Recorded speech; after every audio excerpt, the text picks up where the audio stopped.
मत जाओ। Hey guys, I'm Raj. Welcome to Cinebros.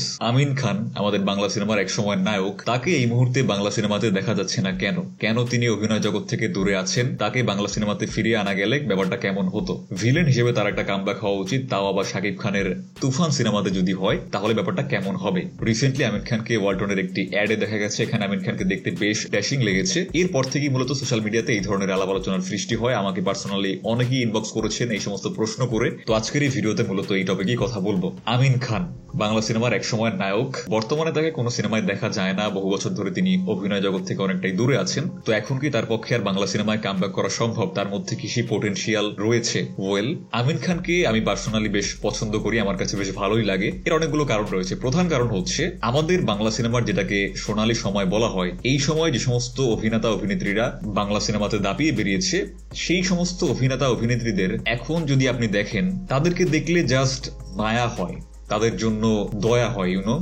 যে এক সময় এরা বাংলা সিনেমা দাপিয়ে বেরিয়েছে, এক সময় এরা স্টার সুপারস্টার, বাট বর্তমানে ক্যামেরার সামনে এরা মুখ খুললেই মানুষের হাসির পাত্র হয়ে যায়। এদের কথাবার্তা শুনলে মনে হয় যে ভাই তুই মুখ খুললি কেন?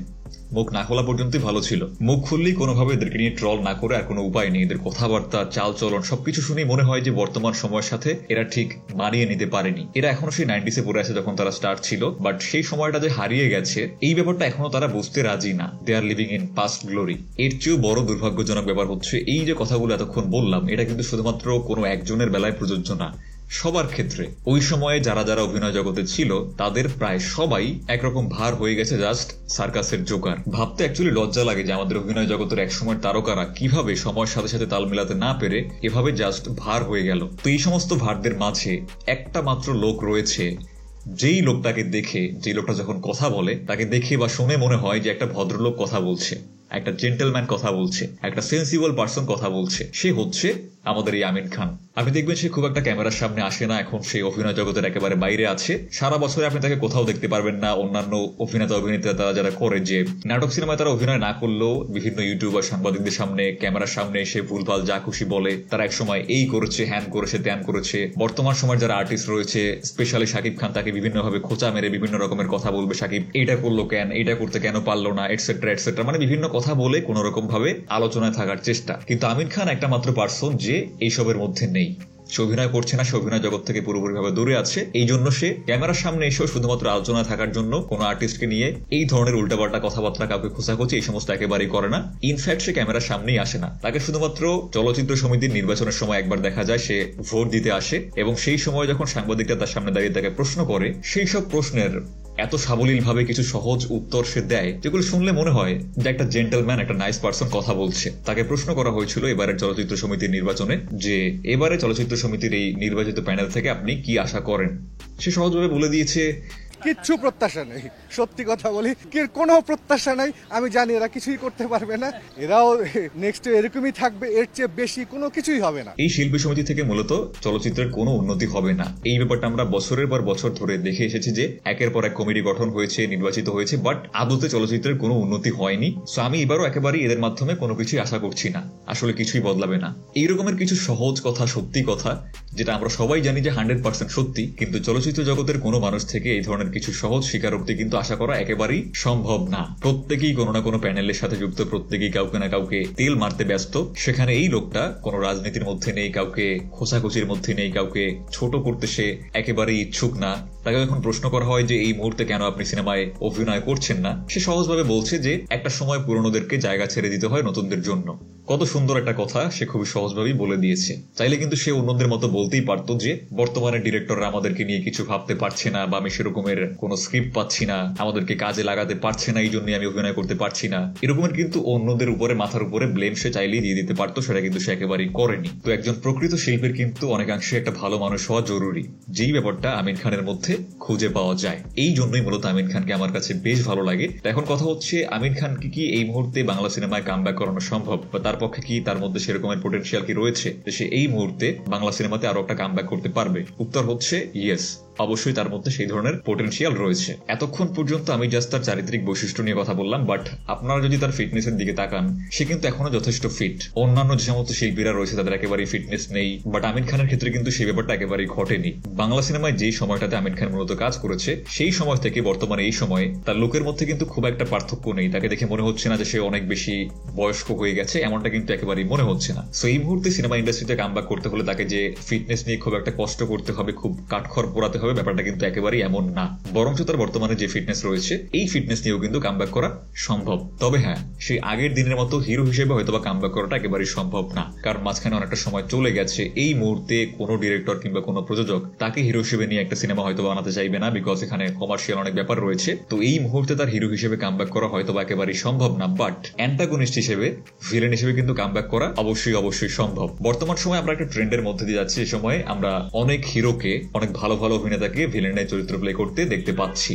সেটা কিন্তু পৃথিবীর বড় বড় ইন্ডাস্ট্রিতেই হচ্ছে। ইন্ডিয়াতেও কিন্তু প্রত্যেকটা সিনেমা ইন্ডাস্ট্রিতে এই ব্যাপারটা হচ্ছে, এবং যখনই এই ব্যাপারটা হচ্ছে প্রত্যেকবারই কিন্তু এই সমস্ত হিরোরা ভিলেনের চরিত্রের জন্য যথেষ্ট প্রশংসা কুড়াচ্ছে। দর্শক এই ব্যাপারটাকে অনেক বেশি পছন্দ করছে। আমরা উদাহরণ হিসেবে যদি পাঠানের দিকে তাকাই, শাহরুখ খানের থেকে বেশি প্রশংসা নিয়ে কিন্তু বেরিয়ে গেছে জন আব্রাহাম, শুধুমাত্র তার ভিলেনের ক্যারেক্টারের জন্য। এমনকি কলকাতার ইন্ডাস্ট্রির দিকেও যদি আমরা তাকাই, সেখানে যিশু সেনগুপ্ত, যে এক সময়ের হিরো, কিন্তু বর্তমান সময় সে ইন্ডিয়ার প্রায় সবগুলো ইন্ডাস্ট্রিতেই কাজ করে চলেছে সমান তালে। সাউথের বড় বড় বিগ বাজারের সিনেমায় তাকে ভিলেন হিসেবে দেখা যাচ্ছে, দেবের খাদান সিনেমায় তাকে ভিলেন হিসেবে দেখা যাচ্ছে, এমনকি শাকিব খানের আপকামিং তুফান সিনেমায় তাকে ভিলেন হিসেবে দেখা যেতে পারে, এমনও রিউমার শোনা যাচ্ছে। সো এই মুহূর্তে যেহেতু এরকমের একটা ট্রেন্ড চলছে, দর্শক এই জিনিসগুলোকে জাস্ট লুফে নিচ্ছে।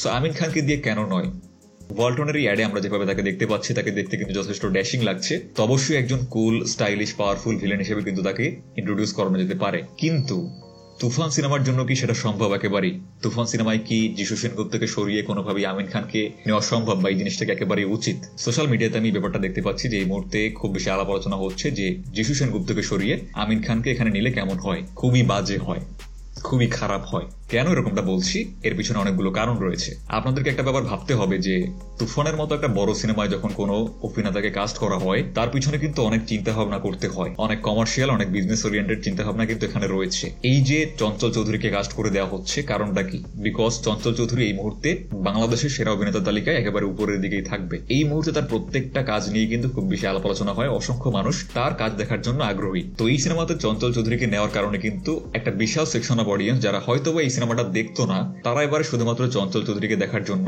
এই সিনেমাটা দেখতে হলে যাবে। অন্যদিকে যিশু সেনগুপ্তের কথা যদি চিন্তা করি, এই সিনেমাটা কিন্তু বাংলাদেশের পাশাপাশি একই ডেটে ইন্ডিয়াতেও রিলিজের কথা চলছে, অ্যাটলিস্ট কলকাতায়। তো যিশু সেনগুপ্তের মতো একজন অভিনেতা, যে বর্তমান সময়ে অনেক বেশি আলোচিত, দর্শক তাকে খুব বেশি পছন্দ করে, তাকে যদি এই সিনেমায় ভিলেন হিসেবে নেওয়া হয়, তাহলে কিন্তু কলকাতা থেকে একটা বিশাল সেকশন অফ অডিয়েন্স এই সিনেমাটা দেখার জন্য আগ্রহী হবে। শাকিব খানের বাংলাদেশে বিশাল জনপ্রিয়তা থাকলেও আপনাদেরকে বুঝতে হবে যে কলকাতায় কিন্তু তার সেই রকমের জনপ্রিয়তা নেই যে শুধুমাত্র তার নামের কারণে সিনেমাটা রিলিজ হওয়ার পরে হিট সুপারহিট হয়ে যাবে। সেটা কিন্তু একেবারেই সম্ভব না। এই জন্য কলকাতার দর্শক হলে টানতে হলে সেখানকার কোনো বড় অভিনেতা, সেখানকার কোনো পপুলার অভিনেতাকে অবশ্যই নিতে হবে। জাস্ট এই জন্যই কিন্তু সেখান থেকে একজন নায়িকাকে নেওয়া, এবং সেখান থেকেই যিশু সেনগুপ্তর নামটা অনেক বারবার সামনে বেরিয়ে আসছে, এবং হয়তোবা সিনেমার মধ্যে যিশু সেনগুপ্তকে অবশ্যই দেখা যেতে পারে। বাট তাকে সরিয়ে যদি আমির খানকে নেওয়া হয়, তাহলে সেটা এই সিনেমার জন্য ঠিক কতটুকু বেনিফিশিয়াল হতে পারে?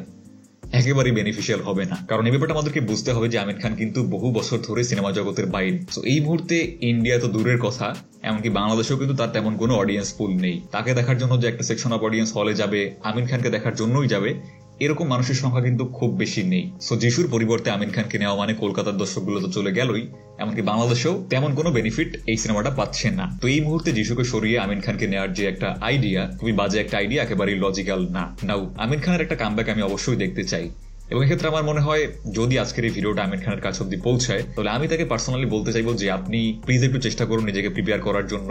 কিছু প্রোডাকশন হাউস, কিছু ডিরেক্টর, কিছু প্রযোজকের সাথে যোগাযোগ করুন, বলুন যে আমি কাজ করতে চাই, আমাকে আপনাদের সিনেমায় নিন। কারো কাছে কাজ চাইতে একেবারেই লজ্জার কিছু নেই। আপনি এক সময় নায়ক, তার মানে এই না যে বর্তমান সময় কারো কাছে কাজ চাইলে আপনি ছোট হয়ে যাবেন বা আপনাকে মানুষ ছোট করে দেখবে। ব্যাপারটা একেবারেই এমন না। আপনি সিনেমার জগতের মানুষ, সিনেমাটাকে হয়তো বা মন থেকে অনেক বেশি ভালোবাসেন। তো এই ভালোবাসাকে ফিরে পাওয়ার জন্য 2-4 জন মানুষের কাছে যাওয়া, তাদের কাছে রিকোয়েস্ট করা, এতে একেবারেই লজ্জার কিছু নেই। ভালোবাসার জন্য এর থেকে অনেক অনেক বেশি কিছু করা সম্ভব, করা যায়। তো আশা করছি বাংলা সিনেমায় আপনার একটা হিউজ কামব্যাক দেখতে পাবো। শুভকামনা রইল আপনার জন্য। ভিডিওটা দেখার জন্য অসংখ্য ধন্যবাদ। আপনাদের মতামত কমেন্ট বক্সে অবশ্যই জানাবেন। যদি আমাদের চ্যানেলে প্রথমবার হয়ে থাকেন, প্লিজ লাইক এন্ড সাবস্ক্রাইব। দেখা হচ্ছে নেক্সট ভিডিওতে। Till then, tata.